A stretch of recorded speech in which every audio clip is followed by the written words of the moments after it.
ในวาระกองประชุมสมัยสามัญเทื่อที่10ของสภาประชาชนแขวงสุธี4ในระหว่างวันที่17-19ธันวาคม2025นี้ท่านคำเวนปัญญานุวงศ์ประธานคณะกรรมการปกครองแขวงได้รายงานเกี่ยวกับการจัดตั้งปฏิบัติแผนพัฒนาเศรษฐกิจสังคมและแผนงบประมาณประจำปี2025และทิศทางแผนการปี2026โดยรวมแล้วเศรษฐกิจของแขวงยังสืบโตขยายตัวอยู่ในระดับ 4.92% มาตีสภาพอง5%แผนปี2025กำหนด 5.1%รวมยอดผลิตภัณฑ์ภายในแขวง GPP ปฏิบัติใด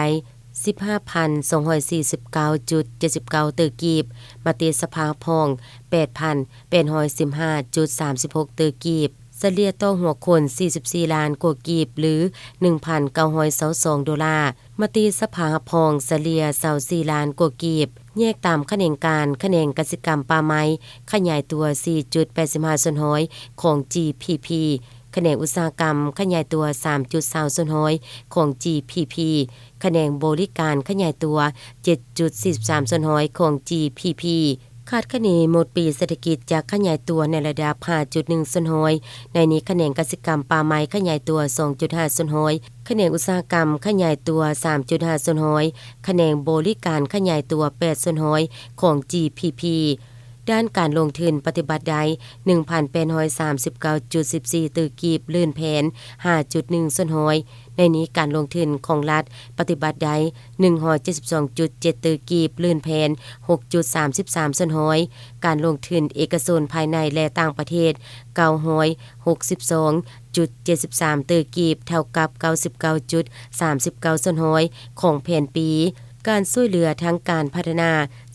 406.98 ตือกีบในนี้ช่วยเหลือลา 27.20 ตือกีบทุนพัฒนาท้องถิ่นและพลังงานลม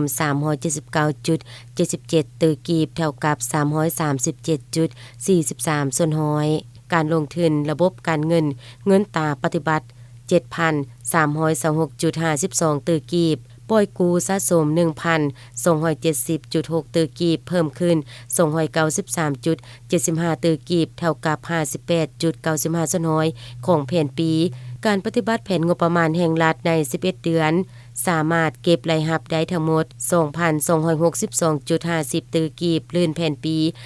34.52% ในนั้นพูดศูนย์กลาง 1,015.63 ตือกีบลื่นแผ่นปี 56.25% พูดท้องถิ่น 1,246.87 ตือกีบลื่นแผ่นปี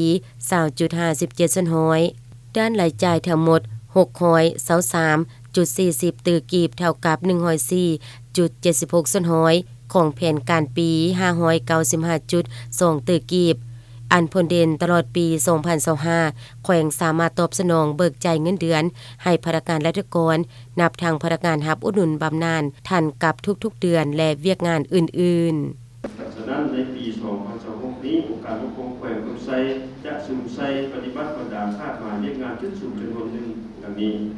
1. ด้านเรียกงานป้องกันชาติป้องกันกองทัพงบและเรียกงานการต่างประเทศสืบต่อการจัดการภาพทางด้านการเมืองให้มีความสงบสุขจัดการปฏิบัติเรียกงานป้องกันชาติป้องกันความสงบที่ได้กำหนดไว้ใน4หน้าที่ใหญ่สำหรับแผนงานของกระทรวง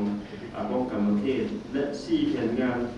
ใหญ่41โครงการของกระทรวงป้องกันความสงบสืบต่อลงก่อสร้างรากฐานการเมืองที่พันกับเรียกงานพัฒนาสังคมชนบท